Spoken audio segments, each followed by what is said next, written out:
All Kerala caterers association Kannur ജില്ലാ കമ്മിറ്റിയുടെ ആഭിമുഖ്യത്തിലാണ് നമ്മളിങ്ങനെ ഒരു പത്രസമ്മേളനം നടത്താൻ നിർബന്ധിതമായത്. നമുക്കറിയാം, ഇന്ന് വിലക്കയറ്റം വളരെ അതിരൂക്ഷമായി തുടരുകയാണ്. നിത്യോപയോഗ സാധനങ്ങളുടെ വിലക്കയറ്റം ഒരു ഭാഗത്തുണ്ട്. അതോടൊപ്പം തന്നെ പാചകവാതകത്തിൻ്റെയും പെട്രോളിയം ഉൽപ്പന്നങ്ങളുടെയും വിലക്കയറ്റം ഒരു ഭാഗത്ത്, വെളിച്ചെണ്ണക്കും ഓയിൽ അടക്കമുള്ള സാധനങ്ങളുടെ വിലക്കയറ്റം ഒരു ഭാഗത്ത്.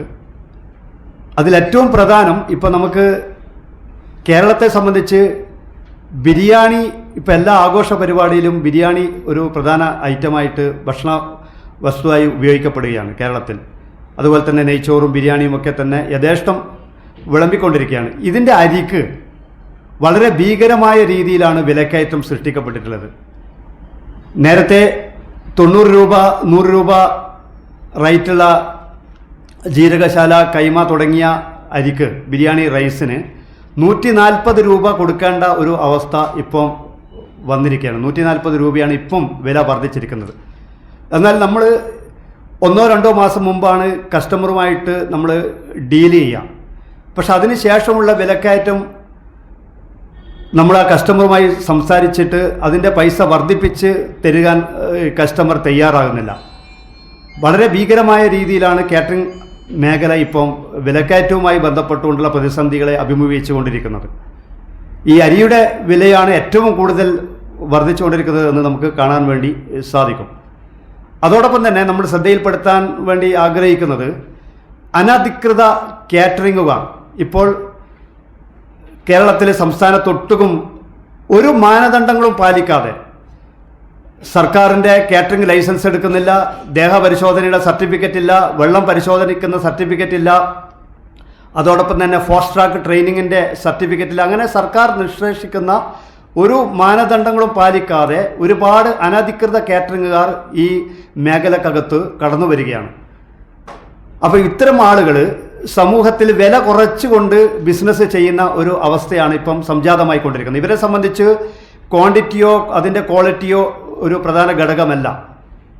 ഭക്ഷ്യമേഖലയിൽ തന്നെ ഭീഷണിയായിട്ട് ഇത്തരം മേഖലകൾ മാറിക്കൊണ്ടിരിക്കുകയാണ്. നമ്മുടെ മനുഷ്യൻ്റെ ഈ ഭക്ഷണം കഴിക്കുന്നവരുടെ സുരക്ഷിതത്വത്തെ സംബന്ധിച്ച് ഭക്ഷ്യമേഖല തന്നെ പരിശോധനയ്ക്ക് വിധേയമാക്കണം. ഇത്തരം ആളുകളെ സംബന്ധിച്ച് പരിശോധനയ്ക്ക് വിധേയമാക്കണം എന്നാണ് അതുമായി ബന്ധപ്പെട്ടുകൊണ്ട് പറയാനുള്ളത്.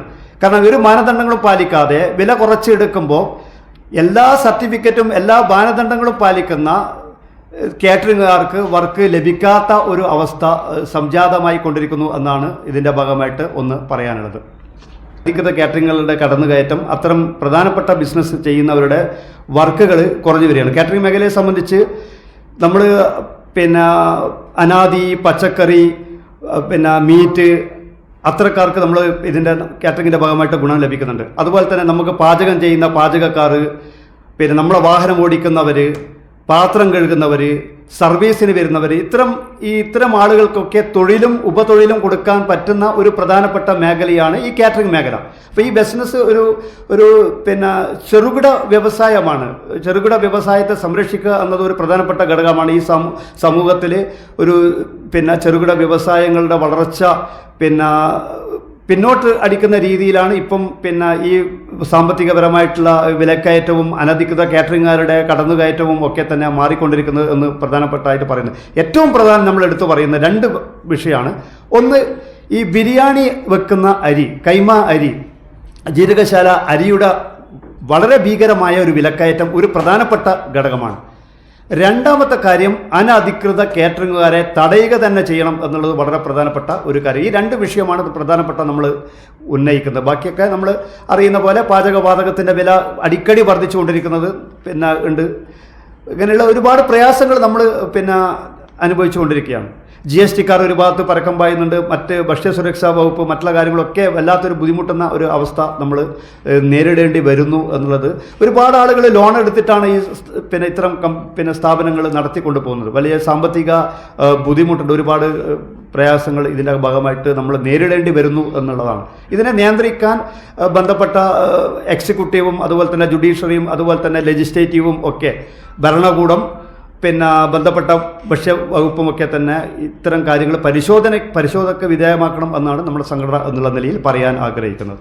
GST വിഷയങ്ങൾ പൊല്യൂഷൻ കൺട്രോൾ വിഷയങ്ങൾ, പാരിസ്ഥിതിക വിഷയങ്ങൾ, അതുപോലെ തന്നെ ഡിസ്പോസൽ രഹിത ഉപയോഗങ്ങൾ, ഇതൊക്കെ നമ്മൾ അസോസിയേഷൻ മുഖാന്തരം പാലിച്ചുകൊണ്ടിരിക്കുന്ന ഒരു വശങ്ങളാണ്. അതിനെ നമ്മൾ നേരിടുന്നതിന് സാഹചര്യത്തിൽ അതിന് സാമ്പത്തികം നല്ല രീതിയിൽ ചിലവാകുന്നുണ്ട്. അതിലുപരി ഈ അനധികൃതമായ വിലവർധനവിനെ നമുക്ക് ഉൾക്കൊള്ളാൻ സാധിക്കാത്തൊരു സാഹചര്യത്തിലാണ് എത്തിയിരിക്കുന്നത്.